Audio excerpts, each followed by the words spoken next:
Good afternoon, everyone. We'll call to order the August 8th, 2017 School Board Workshop with the Powhatan County School Board. Ms. Wilson, I'd ask if you'd let the minutes reflect that present in the auditorium today are Ms. Ayers, Ms. Emel, and I, and we will be moving to the approval of the agenda. Is there a member of the board that would like to make a motion regarding the agenda? Yes, I would like to amend the agenda to reflect 1B being to vote for Mr. Cole to participate by electronic means, and C will then become approval of the agenda. Okay, there's a motion. Is there a second to the motion? Second. All right, so the motion to amend the agenda to add an item 1C and to change item 1B becoming to vote to permit Mr. Cole to participate electronically in this workshop and in the meeting, and then item C becomes approval of the agenda. Motion made by Ms. Ayers. All in favor of the motion? Aye. Motion passes 3-0. So, Ms. Wilson, if you would reflect that in the minutes, and Mr. Cole will be participating the remainder of the meetings with us electronically this evening. I'm sorry? Thank you. I'm sorry, I apologize. And also, if you'd have it reflect that Mr. Kunke is not present this evening, he is out of town on pressing personal business. All right, so at that point, we have an agenda that we have made a motion to approve the agenda, and we have done that at this point. To amend. To amend the agenda. So at this point, we need a motion to approve the agenda. So moved. Second. All in favor? Aye. Any opposed? I believe the motion passed 4-0. I think Mr. Cole voted in the affirmative. All right, Dr. Jones, I believe that takes us to the presentation. Yes, thank you, Mr. Chairman. We have a presentation today from the Smart Beginnings Regional Plan. They have a resolution and a plan that we have been following in the local area. Smart Beginnings is one of our best examples of regional cooperation in the Richmond region, and one that we're very excited to be a part of. I'd like to ask Mr. Rich Schultz, Director of Smart Beginnings, to come up. I think he'll be joined at some point by Jackie Hale, Director of Programs and Community, and also Jackie Stewart is here, who's on the Richmond Region Planning District Commission. We welcome all of them to Powhatan and look forward to hearing the presentation. Mr. Schultz.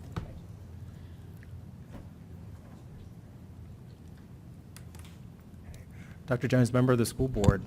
Thank you so much for the opportunity to be here this evening to talk to you about Smart Beginnings and our regional partnership. The reason we're here this evening is for a couple of reasons.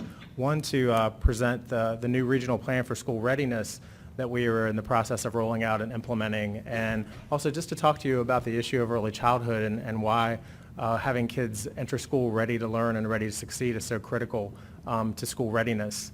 But first of all, I just wanted to tell you a little bit about who we are for those who are not familiar with our work. Smart Beginnings is a regional partnership that spans the entire metro region and includes 9 jurisdictions from Colonial Heights to Hanover to New Kent to Powhatan and everywhere in between. But we have more than 110 different regional partners who support this work in early childhood and really represent a very diverse and broad network in our region. That are all working together to promote school readiness, and again, make sure that when kids reach you, they're ready to learn and ready for school. So what has been happening over the past year, we've been working with these regional partners to develop the 2017-2020 Regional Plan for School Readiness. And a part of that is reflective of the mission of Smart Beginnings, which is to lead the transformation of the early childhood system by building regional partnerships and capacity for change. And again, Dr. Jones had referenced the importance of system coordination and this type of work. Early childhood, we know, is a very complex system of networks, of providers, of schools, of libraries, of museums. So it really demonstrates the importance to have a systems building intermediary type of organization like Smart Beginnings to coordinate that work.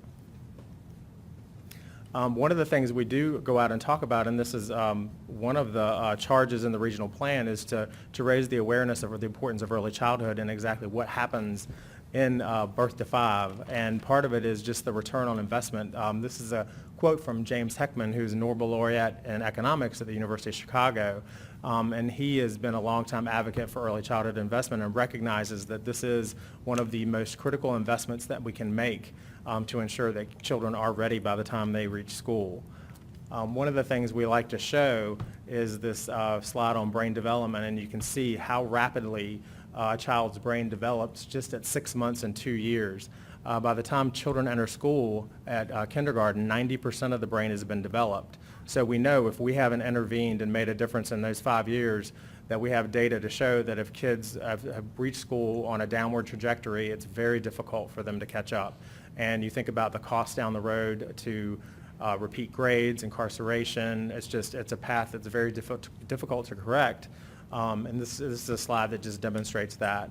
One data point that we often share is just the cost of repeat grades. By 3rd grade in the state of Virginia, it costs us $78 million for children who repeat at 3rd grade. Just demonstrates the importance of the earlier we can get to children, the more of an impact that we can make. And this is just gives you an idea of who we are and who we're connected with. Smart Beginnings is housed at Chamber RVA, and the Chamber Foundation is our fiscal sponsor. And that really demonstrates the public-private nature of this work as a nonprofit. We work with the public sector, the private sector, for-profits, nonprofits, and Chamber RVA has been a long-time supporter, recognizing that this is a workforce development issue, not only for the workforce of today, but the workforce of tomorrow.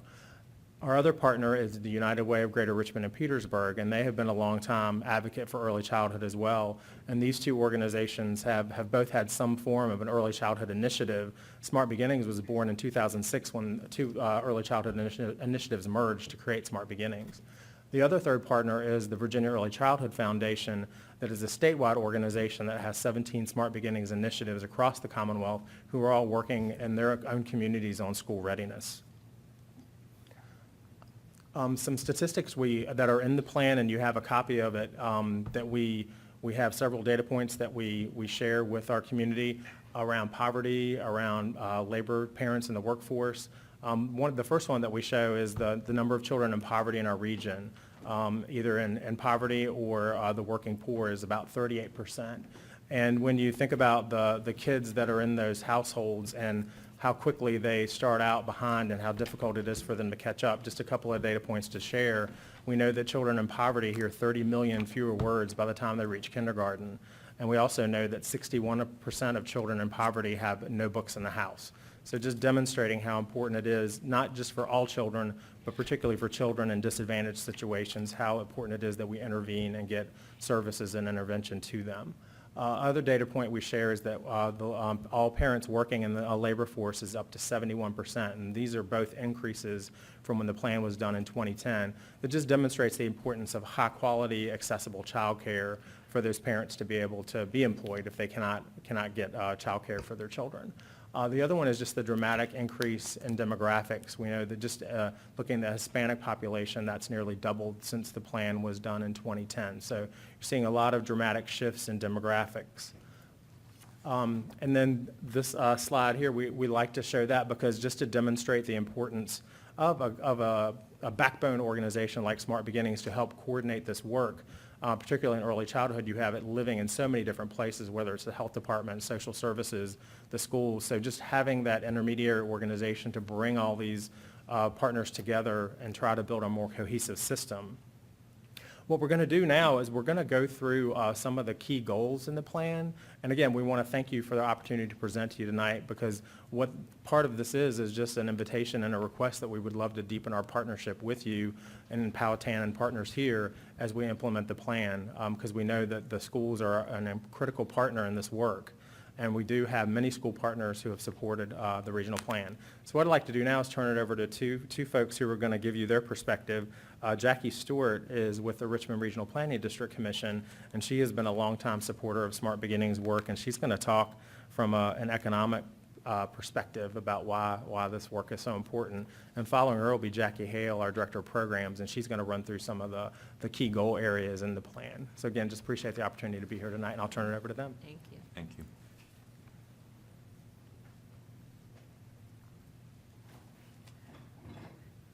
Good evening. So I am Jackie Stewart from the Richmond Regional Planning District Commission. By training, I'm a professional community planner. And for those of you who don't know, the Planning District Commission, Powhatan County is a member. Ms. Cabell is the elected official who serves on that board. And Mr. Voorhees is also very heavily engaged with that board. So my role has been quite unique, and I'm very fortunate. I wear the government side, the government hat, but in my role through the Planning District Commission, I work in housing, affordable housing, homelessness, in early childhood education. And in Powhatan County, I work a lot with your human services side of issues. So this morning, we were at the Hands Across Powhatan and meeting with those folks. So when it was interesting, you know, looking at this graphic here, the kind of the target of all the different kind of components that comprise the early childhood system.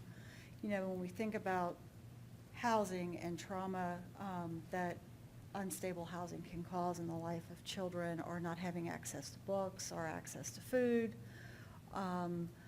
or, you know, how to connect in communities. There's so many different organizations and existing partners in Powhatan County that touch and impact these children. So, you know, I hope to be able to assist Powhatan and, you know, as you all look to incorporate, you know, early childhood, and as it feeds into your school system. Because again, the bigger picture, and I was talking with some of your staff here, by day I'm a community planner, but at night I'm the president of the Charles City Education Foundation. So my passion, of course, is also education in the K-12 system. So I understand the economics of public education, and I understand the economics of what government through tax dollars contribute to education. I understand what educators contribute to making children whole, and I know what education empowers, you know, our children to be good citizens. And the more work that we can do to make children better prepared to enter public schools, then, you know, that reduces the cost and makes, you know, schools and communities more attractive to businesses and to workforce. Hence, that's why this program sits in, you know, in the chamber. So anyway, I'm going to turn it back over to Jackie, and she'll get down into some really fun statistics, believe it or not, and some of the nuts and bolts on this program. Thank you, Jackie. Thank you. Ready for fun statistics? Fun statistics. There we go. My name is Jackie Hale. I'm the Director of Programs and Community Impact with Smart Beginnings Greater Richmond. And as you heard Rich kind of talk about the need for systems coordination and systems building, multiply this graphic times 9 cities and counties that is in our footprint. And that quickly demonstrates the need for somebody like a Smart Beginnings to help keep everybody pointed in the same direction. And I really appreciate your indication that Smart Beginnings is one of the greater examples of regional collaboration. It really does take time, partnership, and trust, and your staff's commitment to our work, as well as their participation in meetings and planning to help improve the status for families and young children in Powhatan. So the regional plan, which you have in front of you, is based on the vision that all children will be healthy, well cared for, and ready to succeed in school, work, and life. So we are very excited about that vision. We know it's an aspirational vision. Through our partnership, we have more than 100 organizational partners, more than 260 individual participants who meet bi-monthly, quarterly, based on their work groups, and are sharing best practices, sharing data, talking about the needs of the families they serve so that they can more effectively serve those families and meet the gaps in services. So as a partnership, we're dedicated to really making sure that there's equity and accountability among each other so that families benefit. The regional plan is organized around 4 major goal areas. We're not going to go into detail with each goal, but there are key strategies and success measures. We'll just call out a couple examples. Goal 1, greater awareness and enrollment. So one of the strengths we've had is our regional kindergarten registration public awareness campaign. So we want to continue on with that success and really look at raising greater awareness around early childhood, around the brain development that we discussed. 1 million neural connections per second. My goodness, the math on that with an infant and how quickly they're learning. So helping parents understand that. Also looking at other programs, preschool enrollment. Are we getting to the families that we really want to enroll? Parenting education. So continuing to do that awareness, but also making the sell. We want parents to enroll. So being really clear and specific around what kind of awareness we're raising. Goal 2 is collaborative pathways. This is essentially like care coordination, but from an early childhood to kindergarten transition standpoint. So really looking at this from a neighborhood level, from a school level, from a Flat Rock, a Pocahontas, Powhatan elementary school level. What do those handoffs look like? Who is the lady down the street watching kids in her home? Who is the licensed child care center? Where is the health department? Where are they getting health services? So really helping to build that nucleus of support so that people know who's on first, who's covering second. And I thought the Hands Across Powhatan today was a great example and way to start that conversation as well. Goal 3 is policy alignment and public will. This is where we're looking at leveraging national, state, local resources to expand and sustain the early childhood system. Some of this will take looking at data differently and sharing data.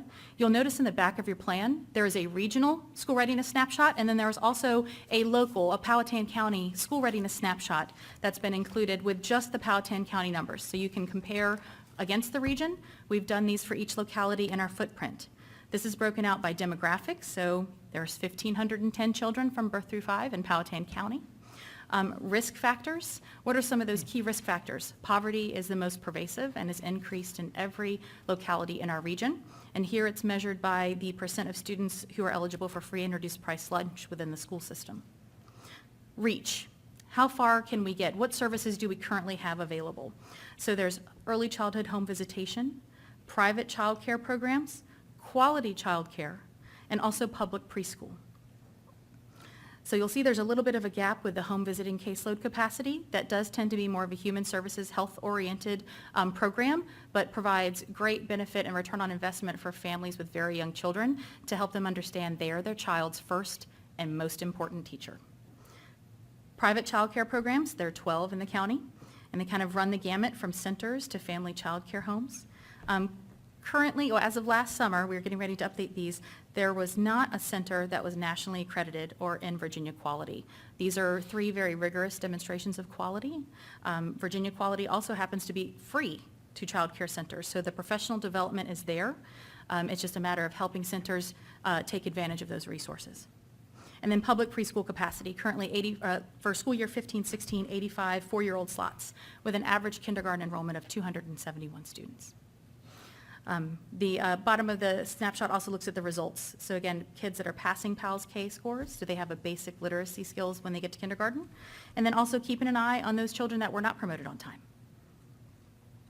So the goal 3 really is looking at continuing the collection of this data, using this data to help align and drive resources to effectively meet the needs and services. Goal 4 is organizational and professional capacity, quality. We want transformational quality services, not just quantity of services, even though we'd also like quantity. So this is making sure our workforce is highly trained and skilled and making sure that the organizations that provide it are running a sound business model.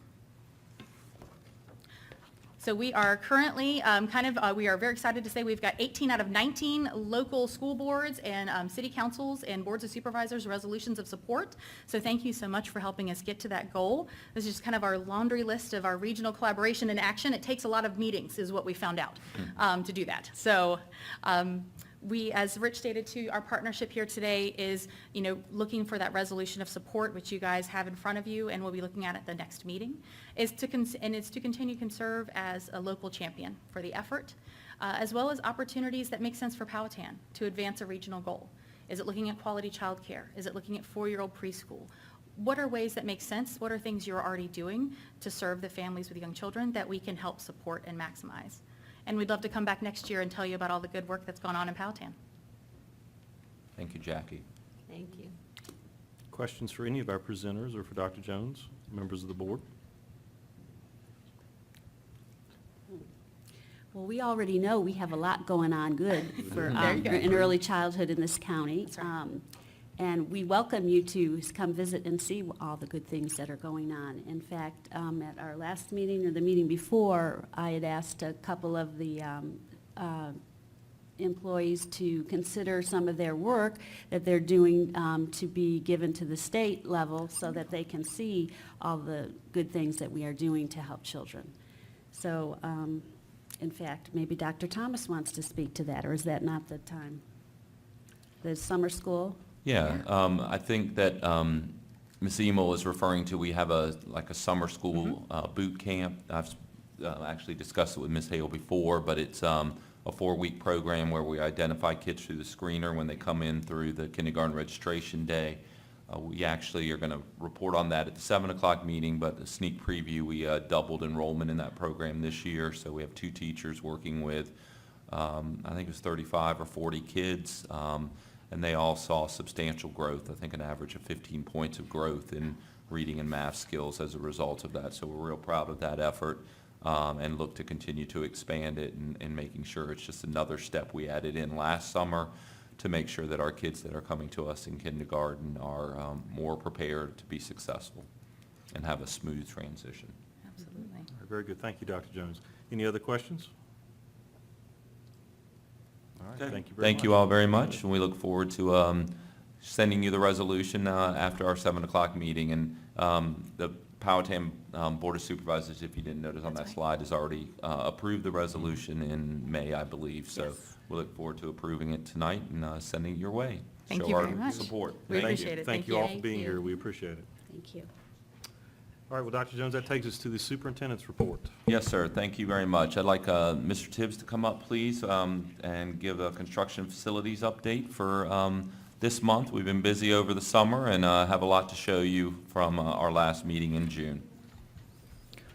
Good afternoon. As Dr. Jones just stated, construction and facilities has been incredibly busy over the month of July, getting the buildings ready and working on the construction of the new facilities. I'll review this real quick, and then we've got a small video slide for you that kind of encapsulates everything that has been going on over the course of the month. Pocahontas Elementary School, carpet removal and VCT tile installation in 10 classrooms, along with painting in hallways and classrooms that was much needed. Powhatan Elementary School, we conducted an analysis of the steel drains that are throughout the building. That building has a sink and water fountain combination in every classroom just about, and a lot of the plumbing under the cabinets has gotten to where it's starting to crack, and so we've analyzed that, and we'll replaced a number of them and continue to watch that. Touch-up painting in the hallways and the classrooms has been going on as well. Pocahontas Middle School, we had to replace the water pump down in the well. That well services both Pocahontas Elementary and Pocahontas Middle School. It's a good thing that happened during the summertime because we had to really run off of the reserve tank for that week that we were down in that, but that is back up and running and is doing great. Replaced all broken faucets and paper towel dispensers throughout the building. Many of the faucets needed to be replaced because they only had one of the 2 knobs on it, so we replaced it with levers so that we don't have to worry about knobs. Tree work will be done next week at that facility to remove dead trees, and there's a broken limb on campus as well. On the construction side, Powhatan Middle School is a laundry list of items on that. You'll notice the key plan was removed from the slideshow and put onto this document because the slideshow is going to be just running pictures like a movie. So I adjusted that. In Area A, the brick veneer was complete. For the interior work, hard ceiling framing was complete. Mechanical, electrical, and plumbing, which we'll refer to as MEP, rough-in attachments to the hard ceiling and framing was complete. In Area B, roof blocking and curbs was complete. Membrane roofing system, 95% complete. The rooftop mechanical equipment setting was started this past month, and the brick veneer was also started. On the interior, the roof drain piping was complete. The interior masonry partitions are complete, and the plumbing rough-in and testing and insulation is complete. In Area C, the structural steel erection is complete with roof decking nearing completion. Exterior masonry continues. On the interior masonry partitions continue. We've started on the second floor, and work continues on the first floor. Roof drain piping has started, and the above ceiling mechanical equipment was started on the second floor. In Area D, below slab electrical is complete. Structural framing and joists are complete. Roof metal decking has started. Area E, foundation to framing connections is complete. The slab patching and replacement has started, and structural steel erection has started. In Area F, below slab plumbing and electrical rough ends is complete, and on-grade slab has been placed. Additional project items, the off-site Waterline road crossing is complete. Powhatan Elementary parking lot, which is in conjunction with this construction project, the underground site lighting has been complete, the curbs are complete, the sidewalks have been started. They are scheduled to start paving that parking lot next week. Powhatan High School, getting away from construction, going back to facilities, conversion of the computer lab in room 2038 to a classroom. Trimming of the hillsides leading down to the stadium was completed the week of July 31st, and then touch-up painting has been going on in the hallways and the classrooms, as well as on the stairwells. Flat Rock Elementary School, we installed an ADA-compliant ramp in the bus loop to provide access for students. Village Water Tower, the survey has been complete for the concrete pad. We got an update yesterday that they hope to start doing footing diggings this week. Transportation Maintenance Facility, back to construction. Storm piping installation is 90% complete. Sanitary work is 75% complete. Earthwork is mostly complete for Phase 1. Phase 1 is that building that's being erected and the grounds around it. Phase 2 will be once we move out of the older facility. Fire line is 90% installed. Water line's 80% installed. Metal building structure is complete. Rough end continues with plumbing and electrical items. Overhead doors is 90% complete. The pit slab is complete with lift components installed and continuing to be installed. Metal roofing is complete. And so now we'll turn it over and we'll watch a short video of the progress from the whole month of July. Can we ask a couple questions first, if you don't Sure. mind, Mr. Tibbs? I at least have two, and I don't know if the other Sure. members have any. So what is the off-site Waterline road crossing? What is that? The water line that they ran down Route 13 and Is then it on they... the other side of the road? So it's crossed under the roadway there on Correct. 13? Yes. Okay. And for the high school trimming of the hillsides, is that just the rough area that's not mowed you're talking about? Correct. Yes, that's the hillsides where the growth gets up. We usually do it during the summer, once a year. Okay. There's a contractor that we have that comes in and does that. I watched it last week. I anticipated they were going to be there with 8 guys and weed eaters, but they had the equipment to do it with, and it was phenomenal to watch it. Okay. And I'm looking forward to the video. I just had 2 more questions if I could. The first one is, timeline-wise, we remain on our timeline We for the do. project. Mhm. Have we lapsed at any point, or are we still where we need The to be? weather has been on our favor, Okay. and everything is progressing well. So we're within timelines, we're within budget on both projects. Yeah, now that brick is going up, it's You're starting to see becoming it. very noticeable. Yes, Yeah. yes. Particularly on the middle school project. Right. And that's all right. No, Go I ahead, was Dr. just Jones. going to add, I'm sorry to interrupt, but I just wanted to add, there has been a little bit of a delay in the water tower, which the county is managing, but Okay. as Jason mentioned briefly, we did confirm with them yesterday that we are still on target. They feel comfortable that it will be ready by end of May, June. I think there was some permitting issue and then some decisions on phasing that were changed that may have, just a few days or a week behind of what we were expecting. But we did confirm with our partners in the county that we are on schedule for that project. Okay. And financially, we still remain within budget allocated for the various items? Is that right? Okay. We're good. All right, thank you, sir. Any other questions before we start the video? I just had a comment that so many people have come up to me about the parking in front of Powhatan Elementary. Why didn't you all do that years ago? What's wrong with you? And I was like, well, just be thankful you have it now. Yes. Yeah, Yes. Ms. Ayers, I would So, agree. I've had a lot of comments lot about how of nice that comments. looks. Yes, Yeah. really Yeah, good. So that's encouraging. Ms. Emel or Mr. Cole, any questions or comments before we move into the video? All right, Mr. Tibbs, please. 'Cause not-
Any questions? Thank you. You're It's welcome. very exciting. It is. Any other questions for Mr. Tibbs? Ms. Seymour, Mr. Cole? Okay, thank you, Mr. Tibbs. Let me know how you like the new format with the video. Obviously, we had a little bit longer time frame to capture evidence of what's been doing, so we had more pictures that we wanted to share, but certainly we can continue with the video that anybody can access and see them, or if you'd like us just take fewer pictures and walk through each one individually, we can do that as well. So if you want to give me some feedback at a later time, we're happy to do whatever pleases the board on that. Okay, certainly exciting times. Could I ask you one follow-up question, and I'm sure you can answer this, but do you expect any parking issues associated with the access? The elementary school, Powhatan Elementary, will not have access to that rear parking area this year because of the construction. You feel there's sufficient space available for everyone? Yeah, there's more parking spaces with that front lot now and the side lot that they have than what we had before with the So parking in the back. The front lot will be completely finished before school starts to permit them to park there? Yes, sir, it'll be Okay. finished and lined. They're going to start paving it next week and should have it paved and lined well before teachers come back and well before the start of school. Okay, very good. Any other questions for Dr. Jones or Mr. Tibbs? Just keep making sure it's on time. Yep. They know to work ahead if Yep. time permits, to just keep going, because if we have further weather delays later, we want to make up for as much time as we can now. Yeah, I mean, when we continue to push them and make sure that they're fully utilizing the time that they have with the staff that they have. The good news is that we should be completely under roof by the time winter hits. And I'll be doing all inside work, so other than the lots that we need to do in the back and on the side, the building itself, weather delays shouldn't impact us after the next couple months. But we're certainly encouraging them to keep moving. They have financial advantage to finish earlier as well and want to be able to finish the job as soon as they can also. So I think they're motivated. Thank you, Ms. Seymour. Any other questions or comments? Mr. Mr. Chairman, Cole. Mr. Cole, sir. Dr. Jones, do we have safe passageway from the new elementary lot back to those fields at this point? We do not have full access. We had worked out previously with Parks and Rec that those fields after the July time period when we started that lot work would not be available, at least for large numbers of people. I think they still have some people going back there and using it, and we do have some way back there, but most of the activities that would be going on now are not. And remember, we moved Right. the football to the high school for that reason, because we knew there would be limited access, limited parking back to those fields. Okay, yeah, thank you for reminding me we had moved everything. I did think of that right after I asked the question. Well, Mr. Cole, but I think you're right. Their football has been moved for games, but they are practicing behind that building on those fields. I thought that's what Mr. Cole was asking. Oh, okay. Mr. Tibbs may, I've been working with Mary Ann Woodle with Parks and Rec, and practice is going on the fields, but they have clear access like they did in the springtime for spring sports back there. There's ample parking back there for practices. The coaches are working with Mrs. Woodle with Parks and Rec as well. Matter of fact, we identified today was not a good day for them to try to go back there, so she's relocated them. So on a day-to-day basis, if we have weather, we are moving practices if needed, but games, large crowds, as Dr. Jones just said, they're not going back there for those. It's just predominantly evening practices. Okay. apologies, Mr. Cole, I thought you were referring to games. Thank you. I appreciate the update there, and I know that you guys are going to continue to try to make sure that they have access. Thank you. Thank you, Mr. Cole. Any other questions or comments, Mr. Tibbs, Dr. Jones? All right. No. Thank you both. Dr. Jones takes you to your next information item, I believe. Yes, and this is information on an item that we discussed back in the spring a couple times, our elementary realignment work that was presented, I believe, once to the board, and we've discussed a couple times. I'm recommending that we begin work as we start the new school year on a committee to serve that purpose of looking at our attendance zones for elementary schools. My suggestion is that we have a short online and paper application for people who are interested in serving in that committee, and we distribute that widely through School Messenger, our websites, and back-to-school activities so that we get a good committee together that represents the entire county. And we've set some tentative dates with our consultants just to give people an idea of when those, what we're considering now being 3 meetings, one in September, one in October, one in November. And our goal is to bring this recommendation on any changes that we would make back to the school board information in November, and plenty of opportunity to get community feedback, and then hopefully a final decision in December so that the community knows those that are impacted by any changes. So I'd just like to get information or feedback from the board if that's what you're thinking, or if there's anything different that you'd like us to do in forming this group to kind of serve as a steering committee and making some recommendations to the board.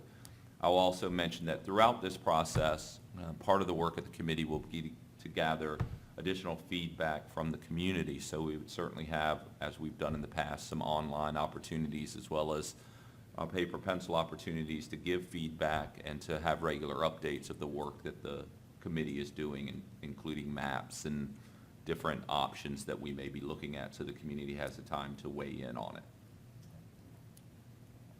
All right, comments for Dr. Jones?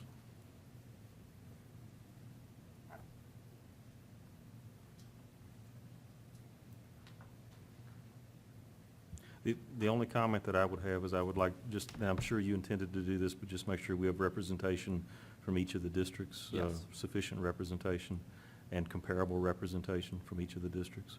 And I don't know how this was done in the past. This is a question, but in the past, has committees like this included 2 members from the school board, or have you simply, or has a committee like this simply provided guidance or recommendations back to the school board? Right. The last time we did this, we did not have school board members on the committee. Mm-hmm. The committee brought back recommendations to the school board. I've seen it done both ways. So that's at the Board pleasure of the decision, board. yeah. Mhm. Okay. Well, if there was not enough representation in one district, maybe a school board member, if that was a problem. Mhm. When was the last time we did this, Dr. Jones? When we opened Flat Rock. Okay. And is this similar to the model that we used at that point? It is similar. We also had some consultants that we were working with, and we had a group of about 18 to 20 people. Each magisterial district was represented multiple times on that committee. It was a mix of people who had children in the school system, but also some that had some experience in public planning and that type of thing. So I did talk to Mr. Wilson, who kind of was the liaison the last time we did this, said it was a very smooth process, and that it seemed to work well, which is why we're modeling it again. Okay. Makes sense. Other comments or questions for Dr. Jones? All right. Okay, thank you. We will proceed with that and get the information up and distributed to the community. All right, thank you, sir. That takes us to our first public comment period of the evening. This is an opportunity for those present to make a comment to the board. It is open to delegations or individuals requesting to be heard. The time limit is 3 minutes per individual and 5 minutes per group with 30-minute total time limit. We would ask that you direct your comments to the full board, and when you approach the podium, please identify yourself by name and provide us with your address. Anyone that would like to speak to the board, make public comment, please step forward. Anyone that would like to address the board, please come forward. All right, seeing no movement, I'll close the public comment period. That takes us to the next agenda item. I recommend we enter into closed session pursuant to Code 2.2-3711A1 to discuss the employment, resignation, and leave of specific employees pursuant to Code 2.2-3711A2 and A4 to discuss the expulsion and reschool placement of specific students and pursuant to Code 22.1-60.1 to discuss the evaluation of the division superintendent. Codes 2.2-3711, A1, A2, A4, and 22.1-60.1. Second. We have a motion and a second. All in favor? Aye. Any Aye. opposed? Motion passes 4-0. We are in closed session. All right, at this point, the board will come back and we will reconvene to open session. Ms. Emel? Whereas the Powhatan County School Board has convened a closed meeting on this date pursuant to an affirmative recorded vote and in accordance with the provisions of the Virginia Freedom of Information Act. And whereas Section 2.2-3712D of the Code of Virginia requires a certification by this school board that such closed meeting was conducted in conformity with Virginia law.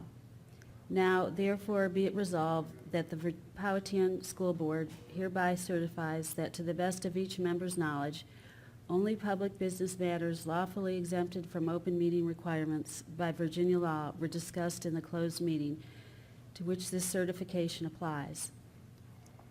And only public business matters as were identified in the motion convening the closed meeting were heard, discussed, or considered. Aye. Aye. Aye. Aye. And we need to go back and actually make a motion to come out of closed session with a second. All right. All right, so is there a motion to come out of closed session? So moved. Second. Second. All in favor? Aye. Aye. Thank you. All right. Thank you, Ms. Ayers. I appreciate it. All right, so now we've read the certification, and all of us were aye. Yep. All right. That takes us to the end of our agenda and the adjournment. Is there a motion to adjourn the workshop? I make a motion, we adjourn the workshop. Second. All in favor? Aye. Any opposed? None. 4-0. We stand adjourned. Briefly. Briefly.